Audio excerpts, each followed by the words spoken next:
जय गुरु जी, शुक्राना गुरु जी। गुरु जी महाराज का लख लख शुक्राना और सारी संगत जी का भी शुक्राना। संगत जी, जब हम गुरु जी की शरण में आ जाते हैं तो गुरु जी किस तरह से हम पर कृपा करते हैं। संगत जी, अगर हमारे साथ कुछ गलत हो रहा होता है तो गुरु जी किस तरह से हाथ पकड़ के हमें उन सारी प्रॉब्लम से बाहर निकाल देते हैं। और संगत जी, हर पल हमें एहसास करवाते हैं कि मैं तेरे साथ हूँ, मैं तेरे अंग संग हूँ, तो किसी भी चीज की चिंता मत कर। और संगत जी, गुरु जी सच में अगर हमें मैसेज देकर या सत्संग सुनवाकर इस तरह का एहसास करवाते हैं तो संगत जी गुरु जी वो चीज करते भी हैं। इतनी कृपा करते हैं वो अपनी संगत पर, इतना ब्लेस करते हैं वो अपने बच्चों को। संगत जी, गुरु जी की महिमा का जितना भी गुणगान किया जाए उतना कम है। संगत जी, आज का सत्संग बहुत ही प्यारा सत्संग है। गुरु जी की बहुत प्यारी बेटी द्वारा सत्संग को शेयर किया गया है। सत्संग को पूरा जरूर सुने, अंत तक सुने। संगत जी, अगर आप भी अपना सत्संग शेयर करना चाहते हैं तो डिस्क्रिप्शन में व्हाट्सएप नंबर और जीमेल आईडी दी हुई है, आप उस पर सत्संग को रिकॉर्ड करके भेज सकते हैं। तो अब हम गुरु जी से आज्ञा लेते हैं और आज का सत्संग शुरू करते हैं। जय गुरु जी, शुक्राना गुरु जी, अनंतम अनंतम शुक्राना गुरु जी। जय गुरु जी संगत सी, जय गुरु जी शुक्राना गुरु जी। ओम नमः शिवाय, शिव जी सदा सहाय। ओम नमः शिवाय, गुरु जी सदा सहाय। जय गुरुपा, शुक्राना गुरुपा, अनंतम अनंतम शुक्राना, कोटि कोटि शुक्राना, लख लख बार शुक्राना। जय गुरु जी संगत जी। ये मेरा तीसरा शुक्राना सत्संग है। मैं आसनसोल से हूँ और मैं अभी मायके गिरिडीह झारखंड आई हुई हूँ। और एक्चुअली हुआ ये कि कल मैं मार्केट गई हुई थी, तो मुझे वहाँ पे काम भी था कुछ। मैं बैग पहले से बनने के लिए दी हुई थी, तो वही लेने के लिए गई थी। और मेरी फ्रेंड वहाँ पहले से ही पहुँची हुई थी, तो मैं अपना फ़ोन वहाँ पे निकाली उससे बात करने के लिए, फ्रेंड से, कि तुम भी शायद यहाँ पर कुछ बनवाई हो। तो वो लोग मुझे नॉक कर रहे थे कि वो आंटी शायद दूसरे दुकान में चली गई है, तो उनको बुला दीजिए, शायद उनका पैसा नहीं दिया हुआ है। तो मैं उसको फ़ोन करके बुलाई, और मेरा फ़ोन एक्चुअली क्या हुआ कि उन लोग से बातें करने में मैं फ़ोन बाहर ही रख दी, अपने बैग में नहीं रखी। और फिर बैग वाले से मैं अपना बैग ले करके उसको पैसा देकर मैं दूसरे दुकान में चली गई। एक्चुअली मुझे अपने अंकल जी का सैंडल भी लेना था, तो मैं वहाँ पे सैंडल की दुकान पे चली गई। तो वहाँ सैंडल वगैरह ली, और उसके बाद फिर मैं अपने फ्रेंड के साथ मैं अपने घर वापस चली आई। वही जो मेरा मायके वाला घर है वहाँ पे वापस चली आई। और मेरी फ्रेंड यहीं पे रहती है, वो यहीं सेटअप है। तो उसने कहा कि तुम्हें मेरे घर भी चलना पड़ेगा। तो जब हम लोगों ने ब्रेकफास्ट वगैरह यहाँ कर लिया, उसके बाद कुछ देर और बैठी, फिर उसके बाद मैं बोली ठीक है, मैं अपना फ़ोन ले लेती हूँ, उसके बाद मैं तुम्हारे संग चलती हूँ, क्योंकि फ़ोन रहना ज़रूरी होता है, सबके कॉल आते हैं। फिर मैं यहाँ हूँ और मेरे अंकल जी वहाँ पे हैं, तो वो भी हो सकता है कि फ़ोन करेंगे, और ऐसे भी किसी का भी फ़ोन आ सकता है। तो मैं जब फ़ोन लेने के लिए अपना बैग खोली तो उसमें फ़ोन था ही नहीं, तो मुझे याद भी नहीं पड़ रहा है कि मैं कहाँ रखी हूँ। तब ये बात मैं अपनी फ्रेंड को बताई, और उसने बोला कि नहीं, तुम तो मुझे डरा रही हो या मजाक कर रही हो। तो मैं बोली मजाक नहीं कर रही हूँ। और फिर मैं काफ़ी डर गई। फिर मैंने तो गुरुपा का ही नाम लेना स्टार्ट कर दिया कि गुरुपा देखिए आप। उसके बाद फिर गुरुपा गुरुपा ऐसे ही गुरुपा करने लगी। मात्र मैं गुरुपा बोली ही थी, और मेरी फ्रेंड क्या की कि वो मेरे फ़ोन पे रिंग कर दी। रिंग की तो जो बैग वाले ने बैग बनाया था, तो उसी के पास मेरा फ़ोन छूटा हुआ था। तो वो क्या किया कि फ़ोन उठा लिया। उसके बाद मेरी फ्रेंड बोली कि बेटा तुम्हारे पास ही फ़ोन है क्या, क्योंकि वो लोग 7-8 में ऐसे कुछ पढ़ता होगा, 2 बच्चा ही था दुकान पे। जब मैं बैग लेने भी गई थी तो वही लोग था। तो वो फ़ोन उठाया, रिंग हुआ तो फ़ोन उठा लिया और बोला कि हाँ हाँ मेरे पास है, सो मैं रख दे रहा हूँ। उस समय तो मुझे लगा कि मेरा फ़ोन उसी समय जब मैं छोड़ के गई होंगी तो गुरुपा एकदम सावधानी से उसको रख दिए होंगे। क्योंकि दुकान पे तो संगत जी कितने लोग आते जाते हैं, और अगर वो लोग मान ले नहीं भी देखा होगा तो कोई भी फ़ोन उठा के ले जा सकता है। लेकिन मेरे गुरुपा फ़ोन को सुरक्षित वहाँ रख दिए, और वो बच्चे लोग भी काफ़ी ईमानदार थे, तो और हैं, बहुत अच्छे हैं। तो एक्चुअली क्या हुआ कि जब ये पता चला मुझे, तो मैं कुछ मैंने इन लोग को बोली कि मैं ठीक है तेरे घर मैं बाद में आती हूँ, पहले मैं अपना फ़ोन ले लूँ। फिर मैं टोटो करके वहाँ पे गई और उन लोग को भी काफ़ी ब्लेसिंग दिया, और खूब उन लोग को बोला कि खूब तुम लोग ऊपर उठो, खूब आगे बढ़ो, तुम्हारा दुकान खूब तरक्की करे। और गुरुपा तो अंग संग थे ही, वो तो ब्लेसिंग दिए ही होंगे और बुलवा ही रहे होंगे, मेरे मुंह से ही बुलवा रहे थे, और काफ़ी आशीर्वाद उन लोग को दिया। और वो बच्चे भी काफ़ी अच्छे थे, खूब खुश हो गए। मैं उसे चॉकलेट दोनों को दे करके आ गई और उन लोग खूब खुश हुए। फिर मैं घर आई, बहुत गुरुपा का शुक्राना की कि आप आज एकदम साक्षात खड़े होकर के बहुत बड़ा मदद किए गुरुपा, क्योंकि फ़ोन तो कितना ज़रूरी चीज़ होता है, फ़ोन के अंदर तो सब चीज़ होते हैं। सत्संग भी जो हम लोग सुनते हैं तो फ़ोन से ही कनेक्शन रहता है गुरुपा और हमारा, सत्संग के थ्रू। ऐसे तो वो हैं ही कनेक्ट, लेकिन एक सत्संग जो सुनते हैं तो फ़ोन के थ्रू ही। और डेली वो रूटीन में हम लोग का होता है कि सबसे पहले मैसेज देखना है, सत्संग सुनना है। तो गुरुपा का बहुत बड़ा ये मेहर है।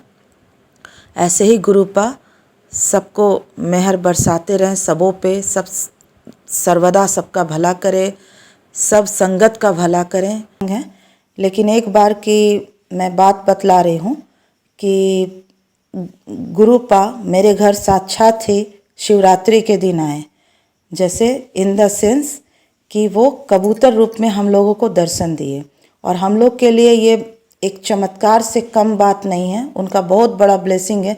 क्योंकि जिस क्षेत्र में मैं रहती हूँ वहाँ 2018 से उधर हम लोग रह रहे हैं, लेकिन कभी भी कबूतर का दर्शन नहीं हुआ, उस एरिया में है ही नहीं एक भी। लेकिन उस दिन शिवरात्रि के दिन, ये 2024 का जो शिवरात्रि अभी बीता है, इसकी ये बात मैं बतला रही हूँ कि कबूतर रूप में दर्शन दिए और वो 3 दिन हमारे घर में रहे और सब जगह जगह ब्लेसिंग किए। फर्स्ट दिन तो मेरी बच्ची भी दाना ऐसे दी, फिर उसके बाद वो कोशिश की कि मतलब शायद उनका स्पर्श हो जाए, तो वो हल्का सा स्पर्श भी कर ली और वो उड़े भी नहीं। सबसे बड़ी बात तो ये थी कि लग रहा था कि वो हम लोग सभी को पहचान रहे हैं। और फिर मेरे घर के ड्रेसिंग में भी आके बैठे, वहाँ भी ब्लेसिंग किए। फिर जिस दिन उनको मतलब वहाँ से अदृश्य होना था, उस दिन वो क्या हुआ कि मेरे घर के पूरे अंदर आकर पूरा एकदम भ्रमण किए चारों तरफ।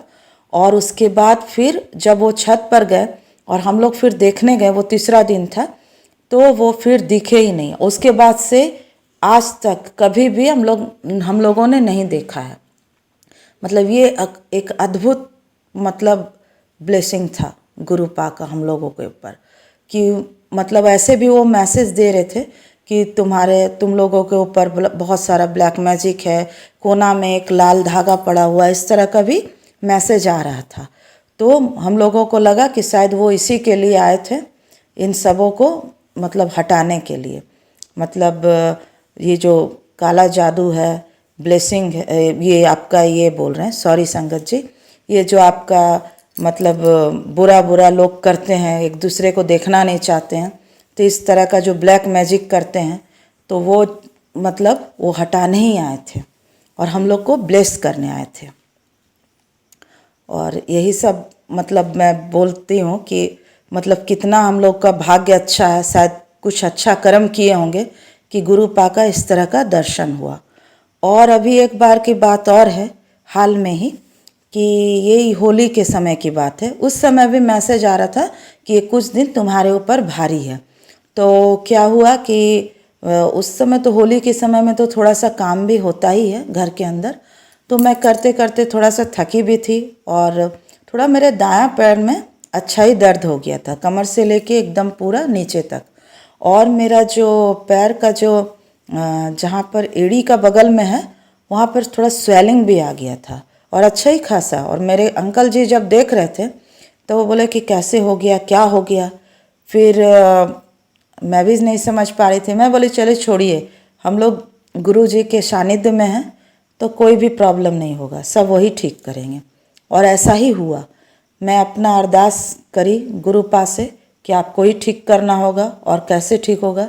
फिर उनका जो ब्लेसिंग चंदन था वो मैं वहाँ पर लगाई और आप विश्वास नहीं करेंगे संगत जी कि वो मेरा एकदम रात भर में पूरा दर्द खत्म हो गया।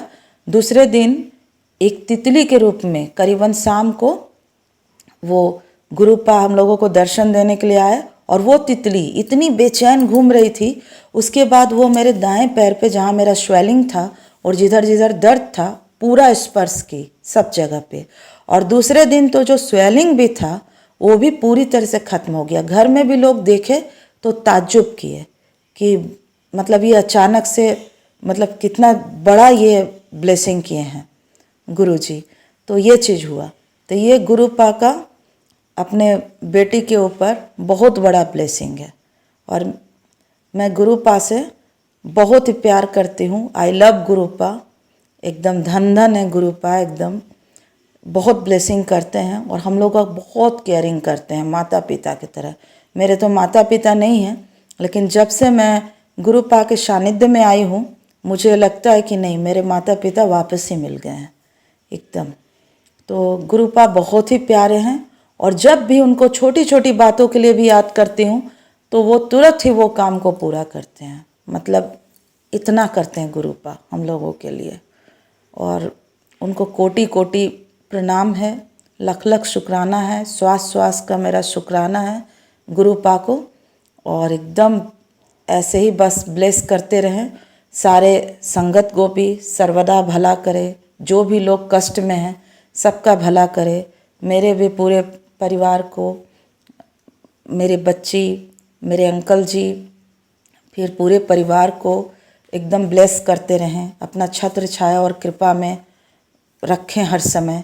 और हाथ जो हम लोगों का पकड़े हुए हैं बस सब दिन पकड़े रहें और इसी तरह ब्लेसिंग करें। यही मेरा एकदम उनसे अरदास है और यही मैं बोलना चाहती हूँ संगत जी कि अगर मेरी ये जो मेरा सत्संग है इसमें अगर मैं कहीं भी कुछ भूल चूक बोली हूँ तो उसके लिए क्षमा कीजिएगा आप भी। और गुरुपा आपसे भी मैं क्षमा मांगती हूँ कि अगर मुझे बोलने में कहीं भी कोई त्रुटि हुई हो, भूल चूक हुई हो तो आप भी क्षमा कीजिएगा और आप लोग भी क्षमा कीजिएगा संगत जी। और अब मैं अपने वाणी को विराम देना चाहूँगी और गुरुपा का मंत्र दोहराना चाहूँगी। आप लोग भी संग संग दोहराइएगा। ओम नमः शिवाय, शिवजी सदा सहाय। ओम नमः शिवाय, गुरुजी सदा सहाय। ओम नमः शिवाय, शिवजी सदा सहाय। ओम नमः शिवाय, गुरुजी सदा सहाय। ओम नमः शिवाय, शिवजी सदा सहाय। ओम नमः शिवाय, गुरुजी सदा सहाय। ओम नमः शिवाय, शिवजी सदा सहाय। ओम नमः शिवाय, गुरुजी सदा सहाय। ओम नमः शिवाय, शिवजी सदा सहाय।